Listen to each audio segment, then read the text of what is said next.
자, 머니투데이 방송이 개국 10주년으로 특별 기획한 4부작 특집입니다. 존리의 주식으로 인생 역전하는 방법. 오늘도 그 두 번째 시간을 진행해 보도록 하겠습니다. 메리츠 자산운용 존리 대표 나오셨습니다. 어서 오세요. 안녕하세요. 네, 반갑습니다. 사실 지난 시간에는 한국 금융시장에 무엇이 부족한가, 금융시장의 발전을 위해서 총 3가지를 짚어주셨었거든요. 창업 문화가 부족하다, 그리고 여성들의 경제활동이 부족하다, 금융교육이 부족하다. 과연 이번 시간은 또 어떤 내용을 이야기해 주실지 저희가 자료 화면이 준비되어 있습니다. 한번 만나보시죠.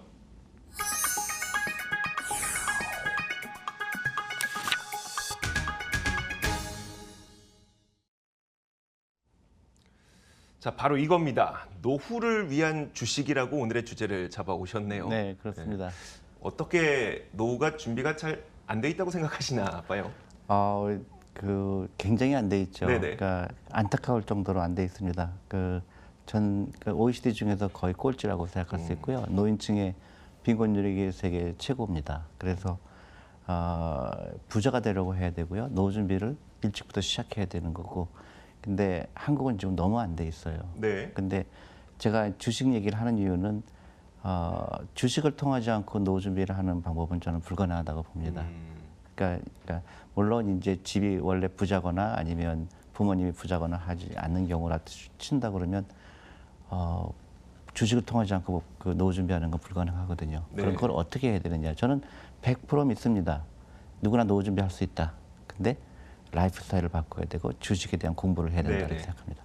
어느 정도 안 되어 있는 건가요? 뭐 OECD와 비교해서도 있을 것 같고, 뭐 노인분들의 경제력을 또 평가하는 지표들도 많이 나오니까요. 네네. 어느 정도 수준이에요? 꼴찌죠.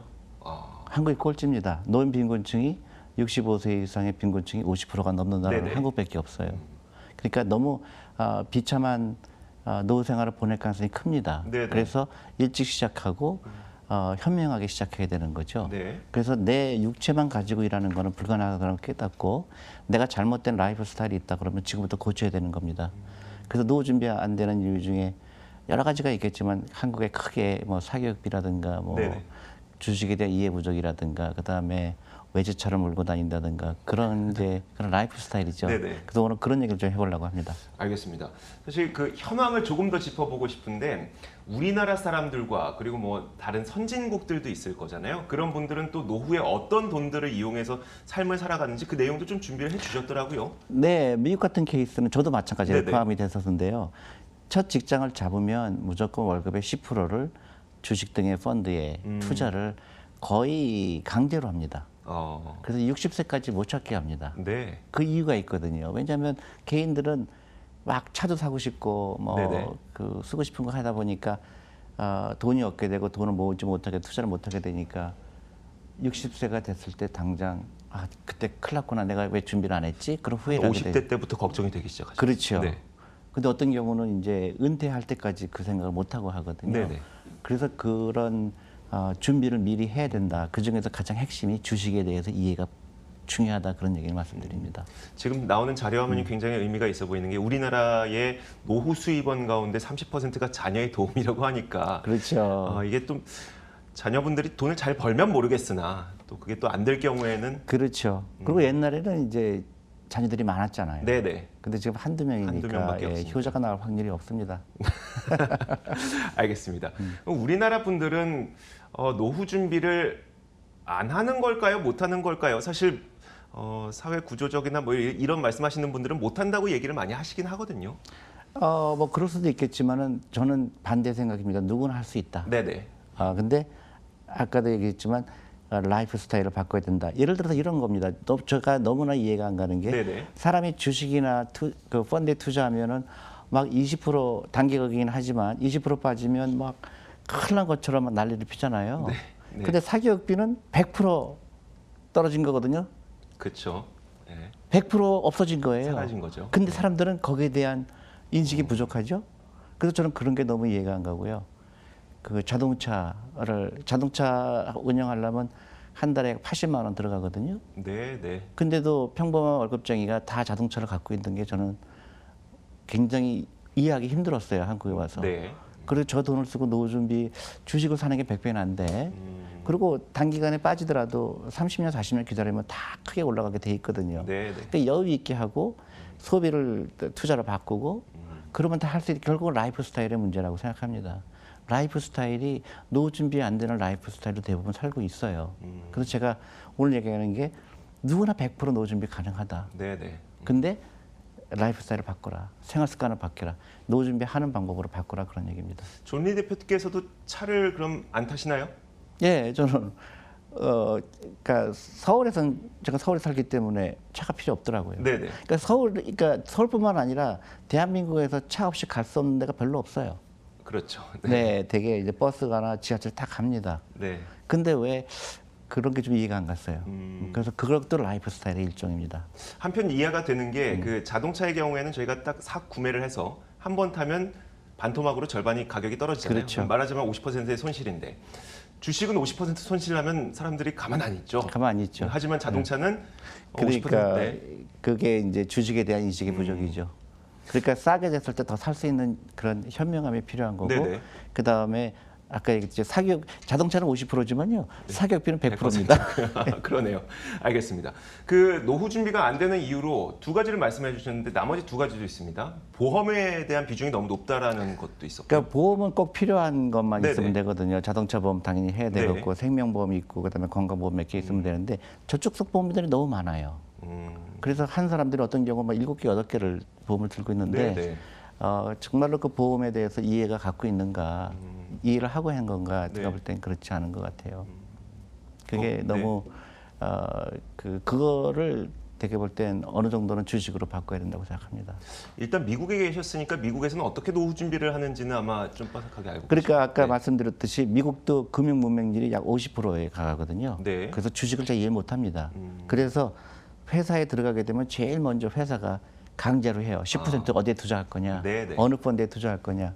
그리고 60대까지 못 찾게 하니까 대부분 이제 세금 혜택을 주고요. 네네. 또 좋은 회사인 경우는 내가 10% 하면 뭐 5%는 회사가 매치를 해줘요. 네네. 그러니까 안 하면 바보죠. 그래서 자연스럽게 하고 그다음에 회사가 또 주식을 나눠주기도 합니다. 그래서 그 어느 회사에서 예를 들어서 30년, 40년 일하게 되면 자연스럽게 노후 준비가 되는 거죠. 그리고 결정적인 거는 미국에서 부모가 자녀들한테 돈을 안 씁니다. 네. 네.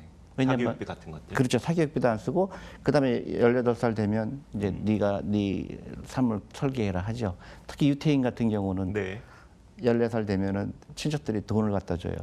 물건으로 안 갖다 줍니다. 네. 그 라이프 스타일이죠, 그것도. 이 돈을 가지고 돈이 일하게 해라. 주식을 사든지 뭐를 하든지 네가 설계를 하라 가르치죠. 그래서 몇 가지 그런 팁이 있어요. 이 라이프 스타일을 바꾸는 거. 아이들한테 어렸을 때부터 물건을 사주지 말고 주식을 사줘라. 네. 펀드를 사줘라 하는 거고요.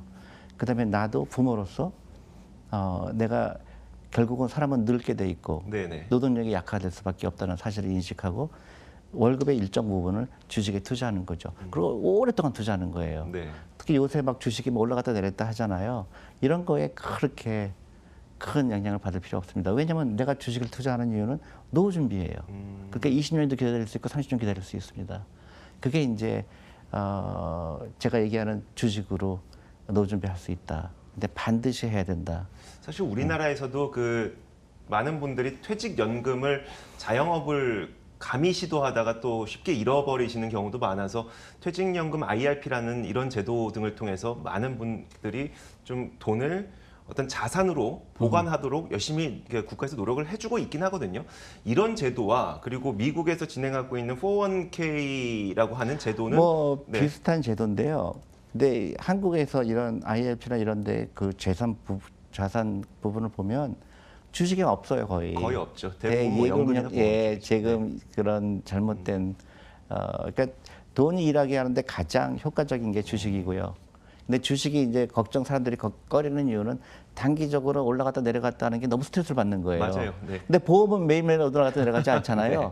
그러니까 심정적으로는 안정돼 있지만 사실은 보험에 너무 많이 있는 거. 예. 그러니까 부자가 되려고 그러면 그런 현명함이 필요하고 금융 교육을 받아야 되고요. 라이프 스타일을 바꿔야 돼요. 그래서 내가 가난한 라이프를 살고 있나 아니면 부자 되는 라이프를 살고 있나. 미국에서는 펀드에 왜 가입합니까? 물어보면 내가 60세 됐을 때, 70세 됐을 때 네네. 돈으로부터 자유롭게 싶어서 합니다 하는데 한국 문화는 너무 단기예요.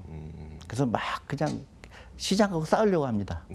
그래서 오늘 벌어갖고 내일 또 쓰고 막 그렇죠. 그냥 난리를 펴요. 네. 절대로 부자 안 돼요. 그리고 그래서 노후 준비 안 됩니다. 월급의 10%는 무조건 투자가 돼 있고 잊어버리는 거예요. 60세까지는 무조건 올라가야 돼 있습니다. 예를 들어서 워런 버핏 케이스 같은 거 보면요. 워런 네. 버핏은 부자 된 게 과거 10에서 20년 사이에서 다 버는 거예요. 그 전까지는 주식이 안 올랐습니다. 네. 근데 그게 엄청난 복리 효과가 온 거죠. 그러니까 그때를 기다리는 거예요. 근데 주식은 반드시 오릅니다. 물론 네네. 이제 상장 폐지되거나 그러면 안 되겠죠. 네네. 그러니까 어느 정도 공부를 하고 어느 정도 제대로 된 회사라고 그러면 주식 가격은 올라가게 돼 있다는 믿음이죠. 그게 자본주의 믿음입니다. 네네. 근데 한국에 와서 보니까 너무나 많은 사람들이 막 6개월간의 그런 주식가 빠졌다고 난리를 치고 그러는데 근데 오히려 더 심지어 반대로 소송도 걸어요. 그렇죠. 근데 반대로 사교육비 쓰는 건 100% 없어진 거 아니에요. 네네. 그런 것도 그런 것도 막 그 자기 월급의 막 30%를 그렇죠. 과외비로 쓰거든요. 그러니까 노후 준비가 될 수가 없는 겁니다. 처음부터 아예. 그러니까 잘못된 금융교육, 또 잘못된 라이프 스타일이죠. 그리고 그 아이들이 좋은 대학에 갔다고 그래서 그 많은 사교육비를 쓴 게 네네. 그 복리를 계산하면은 그 아이 월급으로는 절대로 그거를 다시 갚을 수가 없거든요. 네네. 그러니까 빚을 지지 말아야 되고 네. 이제 그 아이들한테 선물 대신에 주식을 사주고 그러한 이제 개혁이 필요한 겁니다. 그래서 한국 전국적으로 이런 운동이 필요해요. 노후 준비해라. 그리고 국가도 도와주고 그럼 국가적 부담이 상당히 줄어들어요. 그렇죠. 그렇죠. 예를 들어서 이렇게 지금 한국에 이런 식으로 가면 굉장히 부자와 굉장히 가난한 사람은 나눠지게 됩니다. 네네. 왜냐하면 부자들은 자본력이 있거든요. 네. 그 자본은 돈을 벌게 돼 있거든요. 그래서 계속 돈을 벌게 돼 있고 노동만 일하는 걸로 알고 있던 월급 받는 사람들은 계속 빚이 늘어날 거거든요. 그래서 이거 고리를 끊지 않으면 심각하죠. 근데 저는 사실은 저도 마찬가지로 그 금수저가 아니었습니다. 네네. 근데 많은 그런 금융 지식을 얻고 또 오랫동안 투자하는 걸 배웠고 그러다 보니까 저절로 노후 준비가 된 거거든요. 다 할 수 있다고 그러는 겁니다. 네네. 누구나 할 수 있다. 그러나 라이프 스타일을 바꿔야 되고 금융 지식을 가져야 된다는 겁니다. 존리 대표의 경험을 한번 여쭤보고 싶어요. 네네네. 그 월급의 10%씩을 네. 사회 초년생 때부터 계속 그 그렇죠. 주식에 예. 담아왔다고 네네, 하셨잖아요. 네네. 나중에 이제 열어보셨죠, 그거? 그 계좌를? 이제 올해부터 제가 팔 수가 있어요. 올해부터 열 수가 있어요? 예, 내가 올해 네. 60입니다. 그래서 올해부터 제가 이제 그걸 쓸 수가 있죠. 어느 정도입니까? 그러니까, 아니 그건 얘기할 수 없고요. 그 그렇지만 절대 금액은 좀 어렵겠지만 그러니까 느낌상으로 어느 정도까지 불어났어요? 이런 거죠. 내가 이거 안 했으면 큰일 날 뻔했구나. 이렇게 커지는 거를 그때 내가 강제로 안 하고 그 돈으로 네네. 내가 차 사고 그걸로 막 내 개인적인 네네. 옷 사고 그렇게 했으면 어떻게 됐을까? 끔찍하죠. 그래서 네네. 제가 한국 분들한테 똑같은 얘기 하라는 겁니다. 나도 했구나. 그리고 당신들도 할 수 있다. 근데 중간에 보세요. 제 라이프를 보면 중간에 리만 사태도 왔죠. 네네. 그다음에 블랙 먼데이도 왔어요. 네. 그래서 출렁이기 여러 번 있었습니다. 네. 근데 그때도 또 싸게 살 수 있었거든요. 강제로 했기 때문에. 월급이 10%를 무조건 했기 때문에 네. 그 저는 비가 오나 눈이 오나 마찬가지죠. 주시장도 마찬가지예요. 봄, 여름, 가을, 겨울이 있는 겁니다. 네네. 겨울이 왔어. 겨울도 오고 여름도 오고 다 오는 거예요. 상관없이 계속 투자한 거예요. 월급의 10%를. 그게 미국 국가에서 이렇지 않으면 가난한 사람이 많이 나올 거다. 노동만 갖고 일하는 사람들은 가난하게 될 확률이 크기 때문에 그래서 강제로 한 거예요. 그래서 국가가 많은 미들 인컴 그러니까 중산층이 생기는 거죠. 제가 여쭤봤던 이유가 네. 많은 분들이 주식 투자를 하기 위해서 나는 목돈을 만들어야 된다라고 하면서 대출을 받거나 그건 안 되죠. 뭐 어디선가 돈을 끌어오거나 뭐 열심히 이게 어떤 목돈을 만들기 위해서 노력하시는데 그것보다도 한 달에 10%만 저금을 해도 그러니까 저금이 아니죠. 투자. 10%만 투자를 해도 나중에 노후 준비가 거의 완료가 될 정도로 그렇습니다. 크게 불어난다는 그 복리의 무서움이고요. 근데 이제 그것도 힘들면 커피 사 먹는 거 그거 하루에 10,000원만이라도 해라. 네네. 그리고 뭐 그다음에 그러니까 제가 얘기하는 건 돈이 생기면 무조건 나한테 쓰라는 거예요. 돈이 생기면 예를 100만 원 생겼다면 10만 원은 무조건 노후 준비다. 네네. 그리고 나머지 쓸 거 있으면 쓰고 없을 거나 쓰는 거죠. 근데 대부분의 사람들이 맨 마지막에 자기를 써요. 그러니까 돈이 없다고 그래요. 노후 자금으로 주식 투자해야 된다 그러면 전 노후 자금이 없는데요.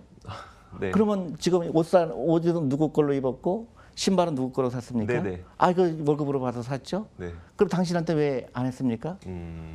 자기가 제일 중요한데 자기한테 제일 늦게 쓰는 거죠. 그리고 빚을 없애야 되고요. 네. 결국은 라이프 스타일이에요. 그 라이프 스타일을 좀 바꿀 수 있는 실행 세칙이라고 할까요? 좀 구체적인 방안을 좀 알려주시죠. 아니, 말씀드렸잖아요. 네. 사교육비 끊고요. 네. 자동차 팔면 끝납니다. 그거 못한다 그러면 저는 할 말이 없어요. 아까 네. 얘기했잖아요. 당장 pay yourself, 당장 당신부터 페이해라. 그리고 지금 10,000원이 나중에 엄청난 돈이 된다. 그리고 오늘 당장 시작해라. 그중에 많은 것 중에서 제가 사교육비는 저기다 안 넣었지만 네. 사교육비가 가장 너무나 한국에만 있는 현상입니다. 그러니까 사교육비라는 건 내가 가난하기 위해서 노력하는 거랑 똑같다고 봐요. 네. 쓰자마자 100% 없어지는 거를 왜 할까요? 자동차는 아까 말씀하실 때 50% 없어지는 걸 왜 네네. 할까요? 그러니까 두 개만 바꾸면 사람들이 제가 이런 얘기하면은 너무 현실감이 없다고 얘기하는데 네. 저는 너무 현실감이 있는 얘기예요. 왜냐하면 한국에 성적표가 나와 있잖아요. 네네. 50%가 노후 준비 안 되는 나라. 전 세계에 이런 나라가 없습니다. 그러니까 잘못된 라이프 스타일이에요. 소비에 대해서는 좀 어느 정도 납득이 되는데 또 우리나라에서는 부동산에 대한 그 신념이 또 강하다 보니까 그럼에도 불구하고 존 리 대표는 집도 팔아서 주식 투자를 해야 된다는 주장도 가끔 해오셨었어요. 그렇습니다. 부동산에 예, 대해서는 예. 왜 그렇게 생각하시는 거예요? 부동산은 그러니까 한국의 가장 큰 문제는 예를 들어서 부동산도 투자수단이고요. 네네. 주식도 투자수단입니다. 근데 한국은 자산의 80~90%가 부동산에 있다는 얘기죠. 그렇죠. 무지무지 위험한 거죠. 만약에 부동산이 일본처럼 하락이 크게 되면은 네. 개인들은 노후 준비에 급격한 변화가 오게 됩니다. 근데 주식의 단점은 뭐냐면요. 결국은 올라가게 돼 있다는 겁니다. 네네. 왜냐하면 회사의 가치가 올라가기 때문에 또 하나는 매일매일 10,000원씩 할 수 있다는 거죠. 그렇죠. 네. 네. 부동산처럼 큰 돈 필요하지 않아지는 그렇죠. 거고요. 그리고 부동산은 대부분 빚을 같이 동반하잖아요. 근데 아까 월급의 10%니까 빚이 없는 겁니다. 네네. 주식은요. 그리고 주식이 과거 20년을 보면 주식이 훨씬 많이 올랐어요. 그거는 당연한 겁니다. 네네. 자본주의에서. 부동산은 대부분 인플레이션을 따라갑니다. 근데 그렇지만 부동산 오래 하면 많이 오른 것처럼 보이죠. 근데 실제로 따져보면 부동산이 가장 안 오른 겁니다. 그러니까 부동산은 100배, 200배 오르기 쉽지 않거든요. 그렇죠. 근데 주식은 100배, 500배 많이 오른 것들이 많습니다. 물론 이제 많은 한국에 있는 분들이 주식에 대한 트라우마가 있어요. 네. 막 내 주식 투자했다가 손해 봤다. 그건 이해합니다. 근데 너무나 단기적으로 봐서 그래요. 그러니까 주식은 3년도 굉장히 짧고 4년도 굉장히 짧습니다. 노후 준비하는 건 예를 들어 저도 마찬가지로 1980년대 첫 직장을 잡았는데 네. 그때부터 안 파는 거예요. 30년, 40년 기다린 겁니다. 그랬더니 이렇게 커진 거예요. 그래서 노후 준비, 그러니까 월급의 10%, 사교육 없앤 거, 자동차, 그게 만약에 한 달에 100만 원씩 30년 기다렸다고 생각해 보세요. 네. 엄청난 돈이 돼 있습니다. 자본주의를 믿는 거예요. 지금 화면에 나오는 게 부자가 되기 위해서 어떤 생활 습관을 가져야 되느냐를 이렇게 보여주셨는데 계속 말씀해주고 계시는 것처럼 라이프 스타일은 반드시 바꿔야 되는 거. 차도 팔고 사교육비도 줄이고 없애라고 말씀하시는 거죠? 줄이는 것보다 거의. 제가 무조건 자동차가 나는 필요한 직장이 있으면 할 수 없겠죠. 네네. 아니면 저희가 정말로 시골에 조금 마을에 산다 그러는데 차가 없으면 불편할 때니까 그럴 때 중고차로 사는 거고요. 그다음에 현차로 사야 됩니다. 그리고 잘못된 소비를 투자로 전환해야 되고 자본주의와 복리를 이해하고 이것을 매일매일 해야 됩니다라고 이제 그렇죠. 저희한테 이렇게 말씀을 해주셨는데 복리에 대한 좀 이해를 시청자분들이 좀 와닿게 하기 위해서 어떤 예를 들어주시거나 그럴 수 있을까요? 예를 들어서 제가 만약 퀴즈를 내요. 네. 예를 들어서 여러분들 당장 10억을 드릴까요? 네, 아니면 오늘부터 100원, 200원, 400원 해서 한 달 동안 드릴까요? 전 당연히 10억 원이겠죠. 그렇게 대답을 해야 합니다. 네, B예요. 그러니까 A가 아니고요. 네, 하루에 10원, 100원, 네. 200원, 400원 한 달 30일 동안 받는 겁니다. 한 달 받는 네. 예. 얼마가 돼요? 530억입니다. 530억이 된다고요? 네네. 계산해 보세요. 저 거짓말 아니에요. 복리의 무서움이죠. 그래서 워런 버핏한테 50년 전에 100만 원 맡겼으면 약 180억 됩니다. 무서운 거죠. 이래서 미국에서 1800년대 맨하탄에서 인디안이 1600대 맨하탄을 백인들한테 약 2만 원에 팔았어요. 한국 돈도 현재 돈. 네. 그래서 백인들이 그거를 굉장히 싸게 갔다고 생각하지만요. 복리 7%로 계산하면요. 그 돈이 지금 맨하탄 전체에 있는 부동산을 사고도 남습니다. 그러니까 이거를 이해하는 사람은 네. 사교육비에 못 쓰죠. 네. 너무 바보 같은 짓이죠. 너무너무 바보 같은 짓입니다. 그러니까 내자마자 100% 없어지는데 너무 많은 자산이 들어가는 거죠. 그게 지금 한국이 너무 안타까운 겁니다. 그래서 제가 이거를 계속 얘기하는 거죠. 네, 알겠습니다. 자, 오늘 저희가 존리 대표와 함께 그 두 번째 시간으로 노후 준비를 하기 위해서 왜 주식에 투자해야 되는지, 그리고 우리는 주식에 투자하는 것을 복리의 개념으로 이해해야 되는 이유는 무엇인지 이런 이야기를 들어봤는데, 저희가 다음 시간에는 그럼 금융교육은 어떻게 시켜야지 되는 것인지에 대한 이야기도 또 나눠볼 예정입니다. 다음 주 목요일 1시 50분에도 존리 대표와 함께 하도록 하겠으니까요. 기대하시는 분들 함께 하시면 좋을 것 같습니다. 지금까지 메리츠 자산운용 존리 대표와 함께 이야기 나눠봤습니다. 말씀 고맙습니다. 네, 감사합니다.